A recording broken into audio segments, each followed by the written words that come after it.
Hi, everybody. It's February 24th, 2015. What? No, it's not.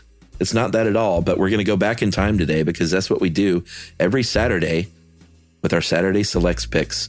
And we are going back to February 24th, 2015 because I want to talk about lefties. Are you a lefty? Do you kick with your left hand? Do you punch people with your left hand? Do you write with your left hand? Do you eat with your left hand? Well, I'm not going to talk about other things that you might can do with left hands or right hands, but you get the picture. Here's the episode, everybody. Why do lefties exist? Welcome to Stuff You Should Know, a production of iHeartRadio.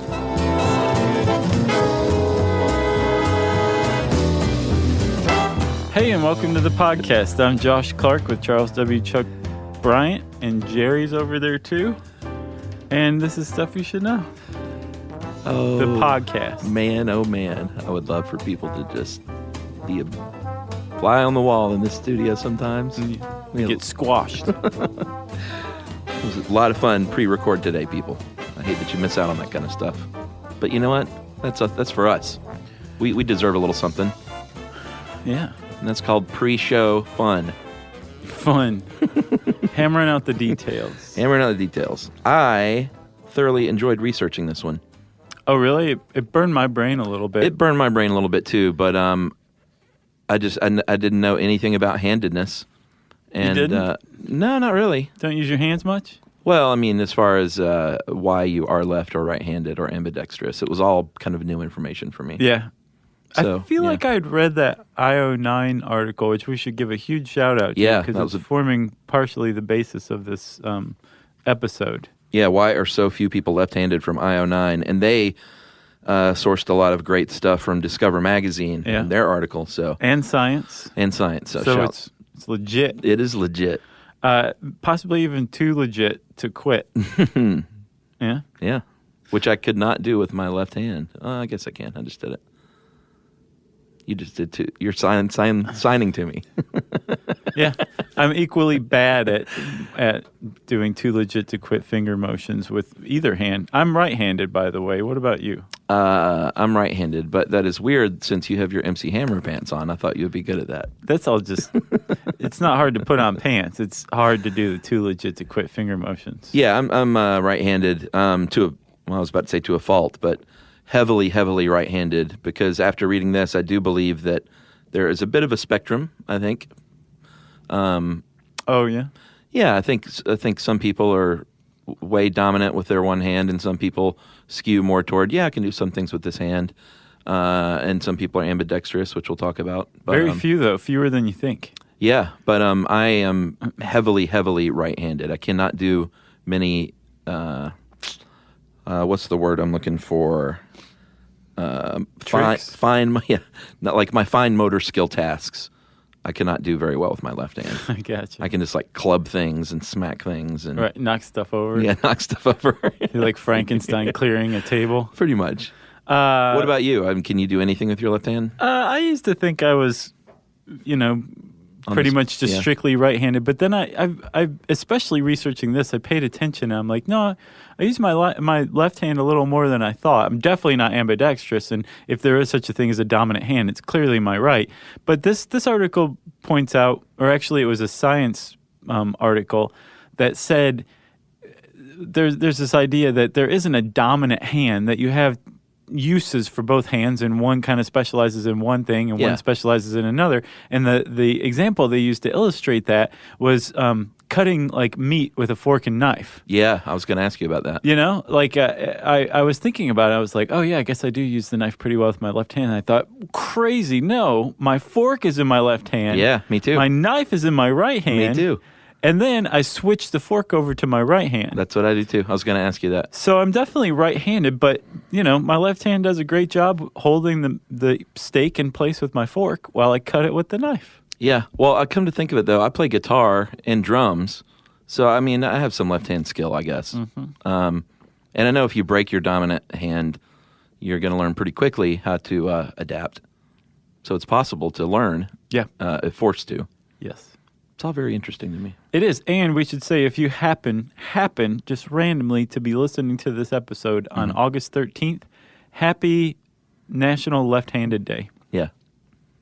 When I looked that up, I was like, oh, wouldn't it be one of those another stuff you should know coincidence if this was happened to be released that week or something? No. Not even close. No such luck. Yeah. And it's good that left-handed people have their own day because they've been fairly maligned throughout the millennia. Yeah. Let's talk about that, actually. Okay. Throughout history, in fact, even if you look at the words throughout history, there is they poo-poo left-handers, basically. Yeah. Like the word L-Y-F-T. Lift? Yeah, from Anglo-Saxon means weak. And that's where the word left comes from. Yeah, and the word sinister from Latin is the word for left. Yeah, anybody who saw that episode of The Simpsons where Ned Flanders opens the leftorium knows that. Oh, that's right. Because he says, I have a sinister reason to invite you all here. Sinister meaning left-handed. Man. And that was when he announced the leftorium. That show was so smart, Very smart. So many of those jokes just flew over my head back in the day. Well, before I got smarter. They're coming back to roost. There's a long list of countries who have languages that link the word right with being good, and the left with being bad or wrong. And in some countries, even making hand gestures with your left hand is a no-no. Well, in a lot of countries or a lot of cultures that eat food with their hands rather than utensils, using the left hand to eat or do a lot of things with is considered taboo because it's exactly right. You use the right hand to eat with, you use your left hand to wipe with, right? Interesting. And I think if you pay attention and notice, I'll bet you have a hand that's dominant in that activity. Wiping your butt? Yeah. Yeah, I'm ready. Are you? Oh, yeah. Okay. But if you try the other hand, it will feel very weird. Whatever hand you use normally, it's going to feel weird if you use the opposite. Yeah, and you'll just end up very messy. Sure. I wonder if you had a subconscious thing like, I was just eating these candy pecans with my right hand, and I know I'm going to go back and eat them with my right hand. Oh, I don't even use my hands to eat. I'm a little too germ conscious. I scoop food up in the crook of my elbow, which is very clean because it doesn't come in contact with other stuff, and then I eat out of the crook of my elbow. That's pretty funny. So why have people been, why have they picked on left-handed people? There are some theories that it's just a minority, 10 to 15% of people are left-handed, and throughout history, minorities have been picked on. That's right. That's one thing. Yeah. There's at least a couple of cultures that equate left-handedness with clumsiness. Yeah, that makes sense to me. Some hypotheses theorize that tool making for a very long time has been done following right-handed techniques. Still is in many cases. Sure. Yeah. And so when a lefty was trying to make tools or do whatever using right-handed tools, they would have been clumsy with them. And therefore, the idea that left-handed people were clumsy or weak or whatever could have developed and carried on. Yeah, like Colonial Day Dad is teaching his two sons, well, let's go with a son and a daughter even. Let's mix it up. How to use a saw. And, the son's left-handed and he can't saw well. So the dad's just like, he favors the daughter because she's better with the saw. Right. It's easy to see how that could happen. Like he's mad at Roger, but pleased with Prudence. Yeah, because Prudence, she's always sawing things well. That's a colonial name, right? Yeah, well, sure. I feel like it is. Okay, well, what else is there? Who? Goody Alice. Okay. It's timeless. But there's still that, if you're a lefty today, you might be frustrated with things like scissors and can openers and spiral notebooks and things that sort of favor the right-handed. Yeah, or sitting next to a right-handed person at dinner. Ugh. The elbow thing. It's the worst. It's because there's so few left-handed people. If you're planning a dinner party, first of all, it's just common courtesy to know the handedness of all of your guests. Sure. And then to seat them appropriately. Right. To put the left-handed person at the end of the table so that their left hand their left elbow is off the table and they don't have to worry about bumping into other people. Yeah. My mom is left-handed. My father is right-handed. Huh. And you came out right-handed? Yeah. Crazy. I sure did. So, despite everybody knowing that there's a right-handedness and a left-handedness, it turns out after investigating this kind of thing, science is really baffled as to what exactly is going on, why we would have handedness. At all. Where it comes from, why the proportions seem to be steady. There's a lot of questions that, come up when you look into handedness, whereas, the average person would just kind of take it for granted. But no, not the average scientist. No. There are a lot of interesting theories, though.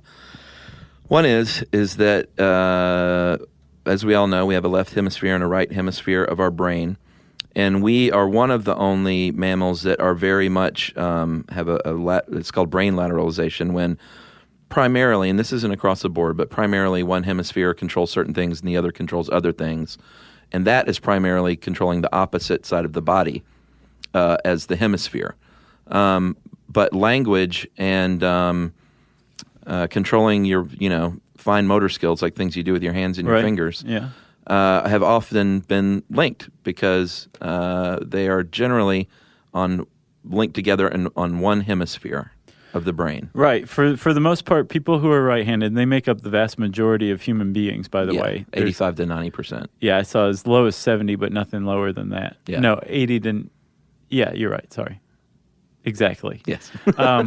Those people have their language center in the left hemisphere and I guess also their motor cortex in the left hemisphere. Right.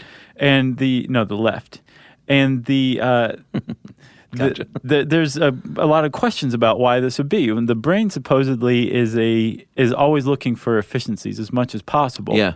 So they're saying, okay, well, these are two very human activities: speech, language, and using your fingers to do stuff. Right. Right? So there are also some of the more complex activities that humans engage in. Right. So it makes sense that you just leave it up to one side of the brain so that these things can not have to cross over the corpus callosum. Yeah, it's just like clustered together. It makes sense. It does make sense, but it's also a pretty thin explanation. You could also say the exact opposite, that it would make more sense that our motor skills and our language skills would be in opposite sides of the brain to give each other a break rather than just weighting it down on the same side.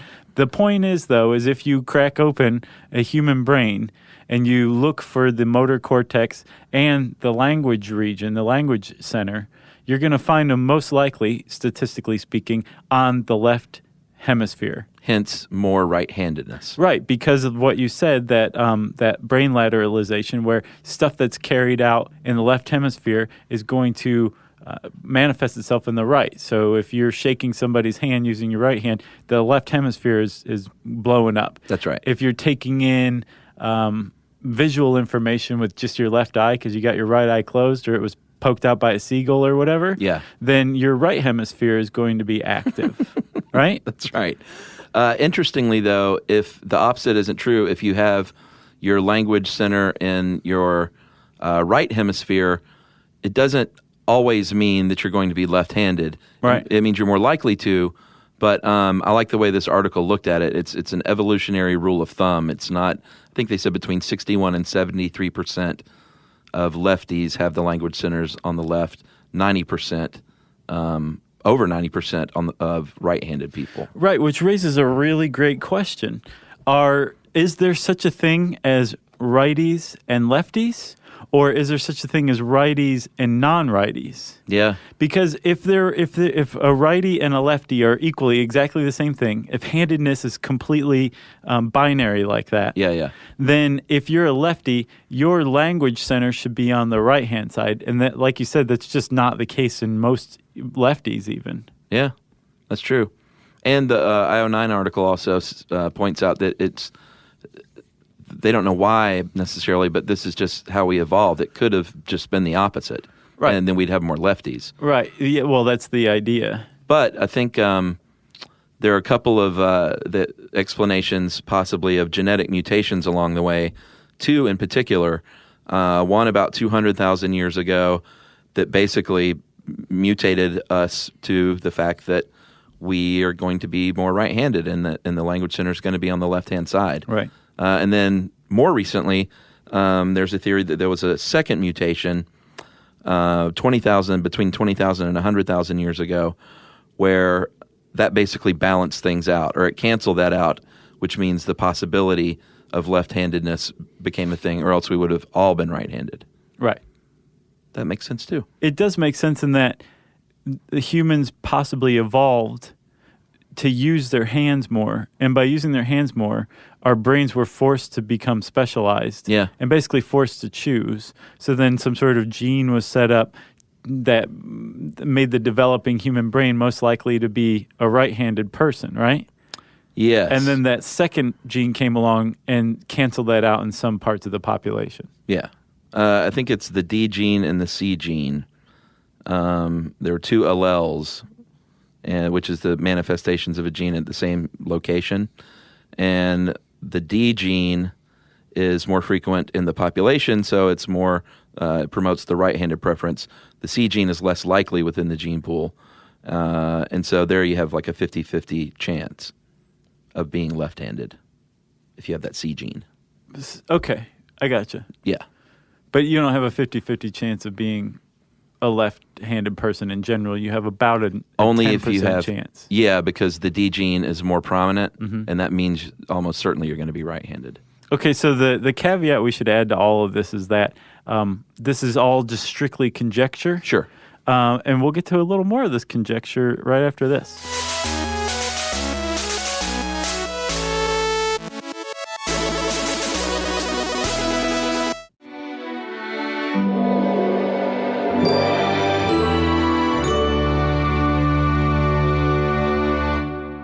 So, Chuck, we were saying that it's possible that genetic mutations far back in human history account for this. Sure. And there is a lot of evidence that humans have been mostly right-handed for about the last 200,000 years.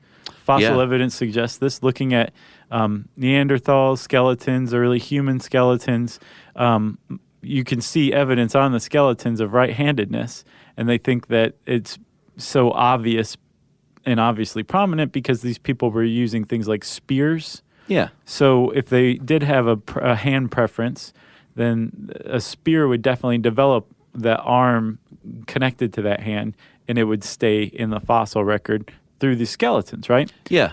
They also have looked at other fossils as far back as 1.6 million years. There's a skeleton called, I want to say the Kokomo Boy, even though it's not, but I love that song. It's the Nario Kotome Boy. Do you love Kokomo? Sure. And he is a 1.6 million year old Homo ergaster. Yeah. And he was clearly right-handed as well.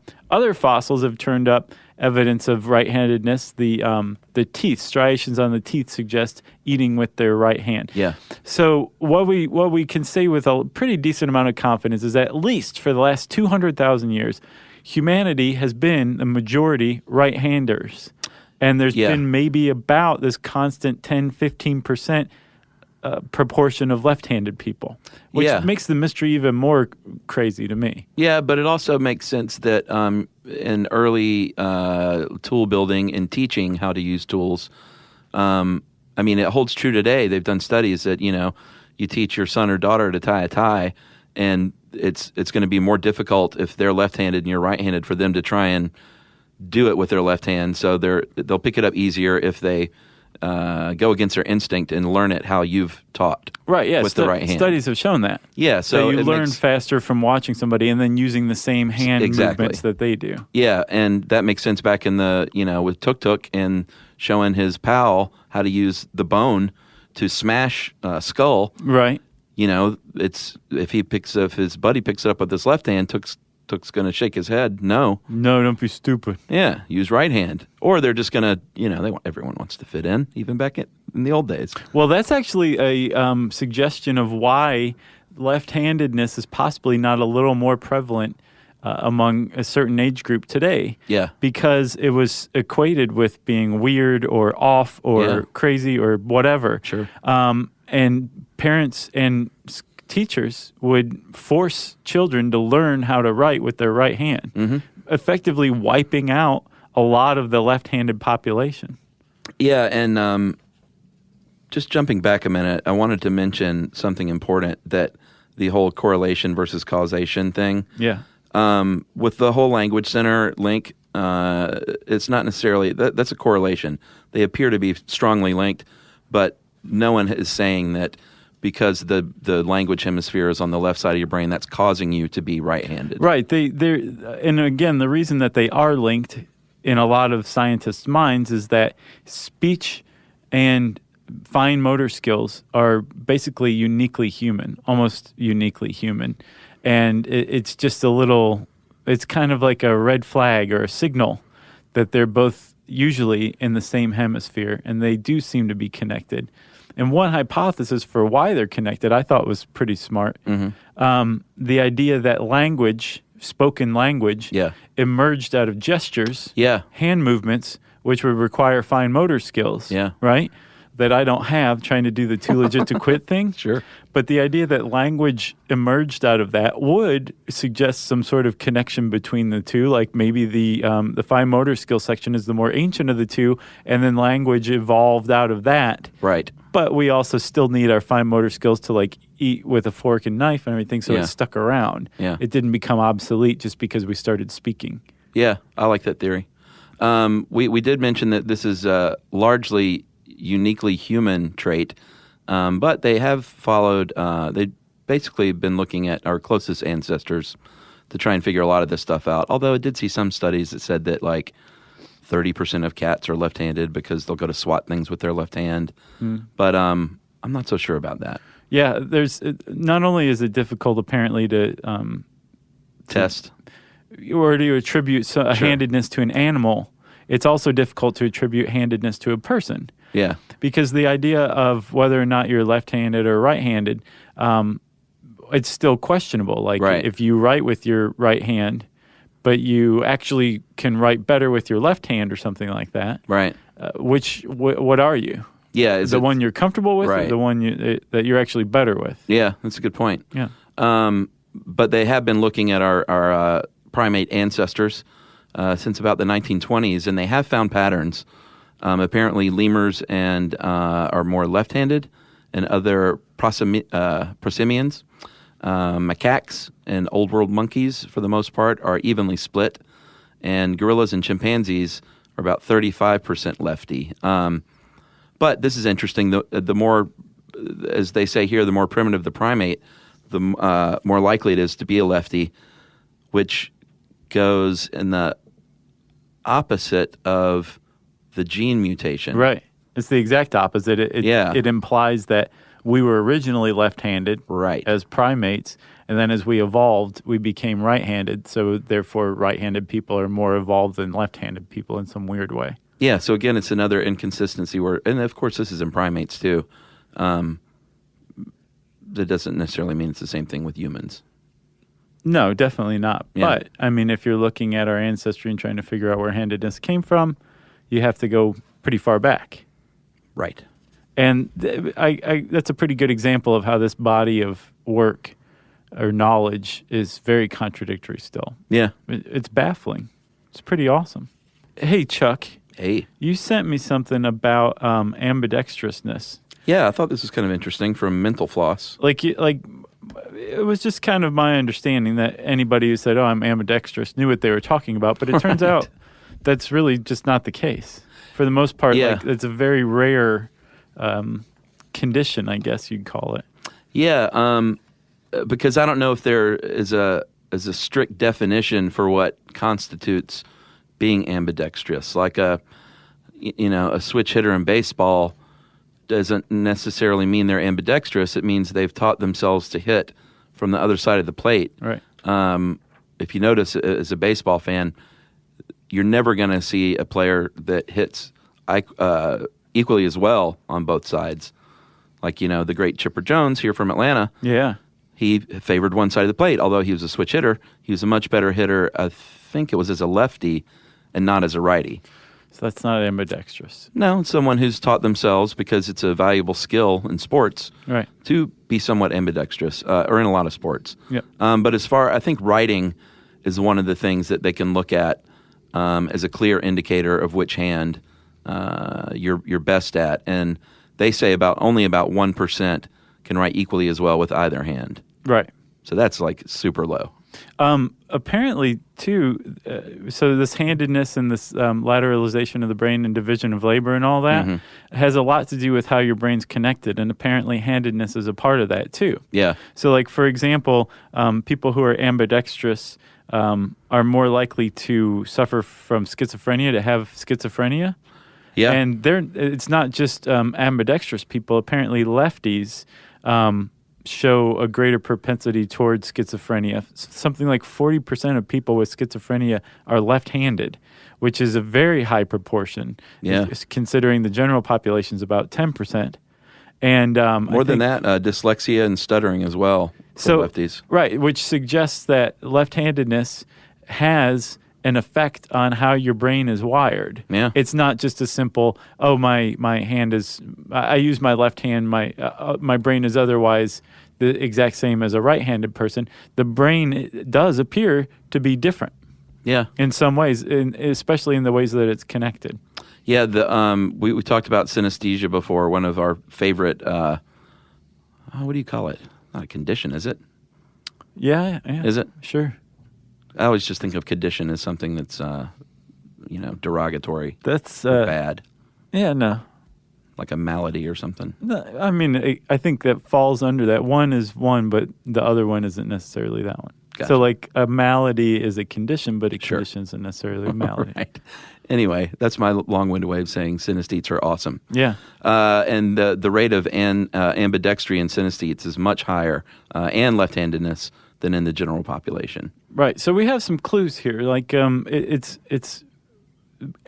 handedness has to do with how your brain is wired. And if your brain is wired in such a way that you are left-handed, your brain is wired differently from a person with a right-handed brain, right? Yeah. And a lot of studies have backed that up and have come up with things like it's entirely possible that if you're a left-handed person, you got some advantages in life. Yeah. We'll talk about those right after this.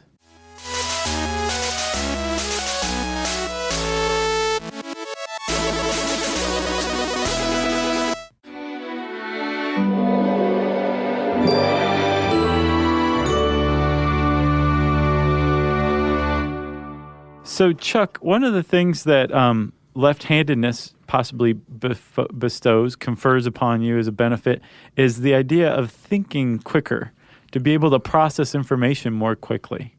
Yeah, they have done some studies on this.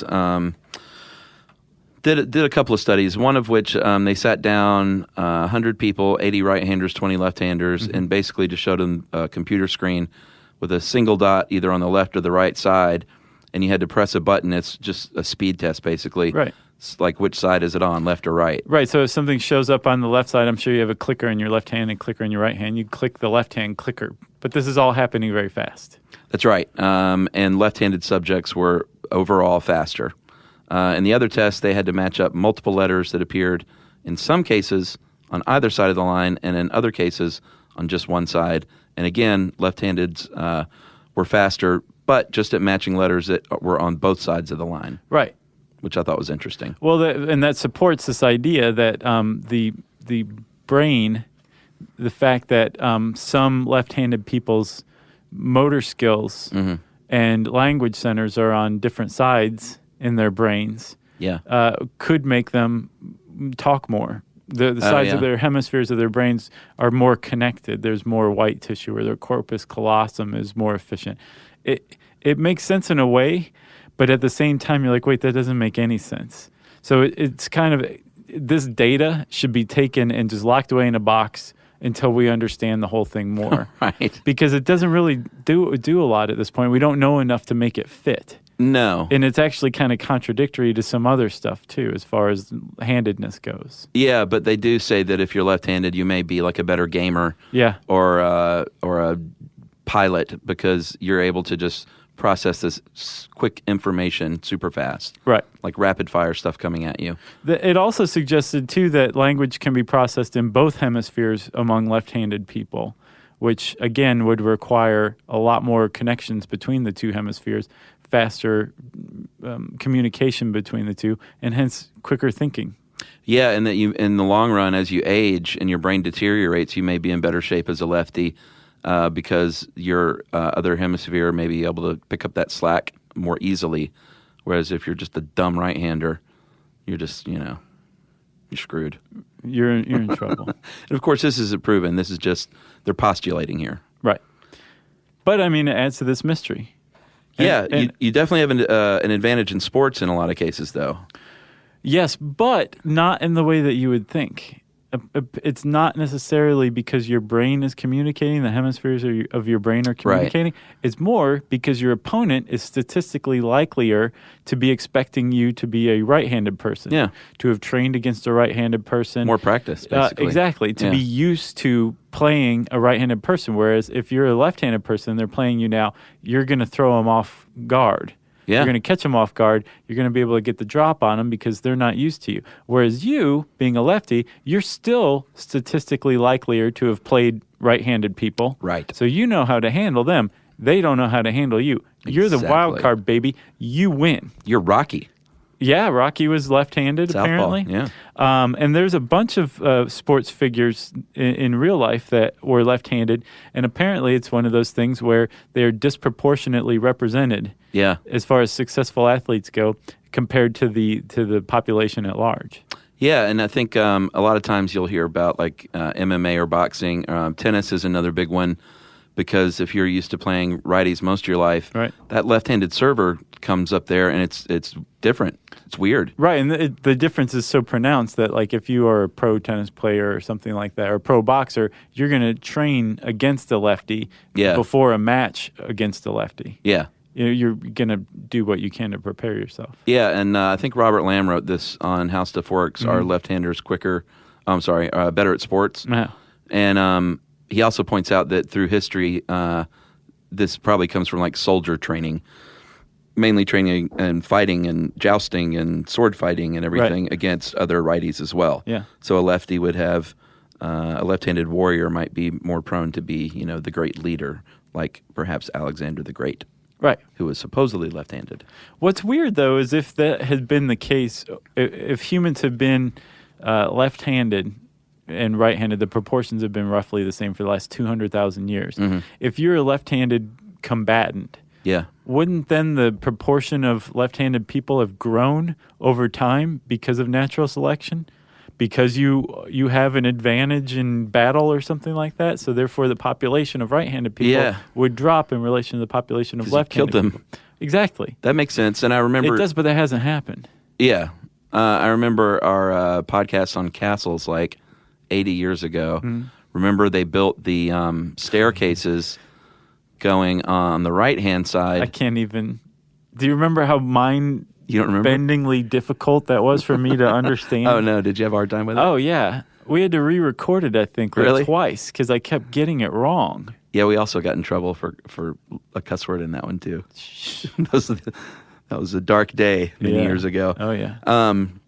But the castle steps would wind up on the right side of the wall to give the advantage to the person higher on the stairs swinging a right-handed sword. Because obviously you couldn't swing a right-handed sword going up the stairs because the wall is on your right.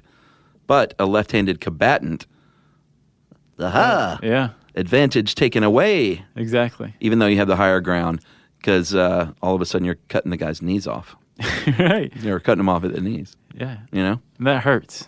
It does. But also included with natural selection, too, is if there were any real disadvantages to being a left-handed person or there were advantages to being a right-handed person, this population shouldn't have remained steady over that long of a period, too. I see what you mean. Unless the advantage isn't so great as to, cause that natural selection to occur. Maybe. There are more U.S. presidents that have been left-handed. Yeah. More Mensa members, for whatever that's worth. Yeah, half of the 12 U.S. presidents since World War II have been left-handed. Yeah. So whereas the normal population is 10 to 15% lefties, U.S. presidents since World War II has been 50%. And apparently in the 1992 campaign, all three candidates, H.W. Bush, Clinton, and Perot, were left-handed. Yeah. That's 100% of the population. Perot, man, he was fun to watch. He was. Dana Carvey was fun to watch doing Perot, too. Oh, yeah. And they say more musicians are more likely to be left-handed, maybe. and it does run in families, even though identical twins can have opposite hand preferences. Oh, weird. And there is, in the 1980s, there was a Harvard neurologist that said that lefties are righties whose brain centers in the womb change because of high testosterone. Yeah, so there's theories that we become handed in the womb because of something like that, or birth trauma, or some sort of trauma while we're in the womb, and that it just adjusts the construction of our brains. Yeah. Supposedly, a mother's age has an impact on her kids. Oh yeah, that was crazy. Statistically speaking, a mother over 40 who gives birth has a higher likelihood of having a lefty kid. Way higher, like 125% or something. Yeah, like that's pretty high. Yeah. It's more than 100%. I don't even know what that means. Yeah. And then I guess your hand preference emerges about by 7 months. Oh, really? But then it's like set by age 3. So before 7 months, you're just flinging poop with both hands equally as well. Pretty much. Yeah. I read a story about a guy who found out as an adult that his mother had suspected he was left-handed when he was a baby. Mm-hmm. So she immobilized his left hand so that he would be forced to learn with his right hand. That's abuse. He didn't seem to take it like that, but he did. It came across like he felt like something had been kind of taken from him. He said it also explained a lot, that he was like so with stuff that involved his right hand, but he seemed to be better with his left, and that he looked into it, and that by doing that, which was very popular, like kids were forced to become right-handed through the 20th century, that you are basically making a less pronounced copy of the person. You're taking the original and making like a slightly dimmer facsimile of it. Yeah, like by forcing their brain to reorganize like that.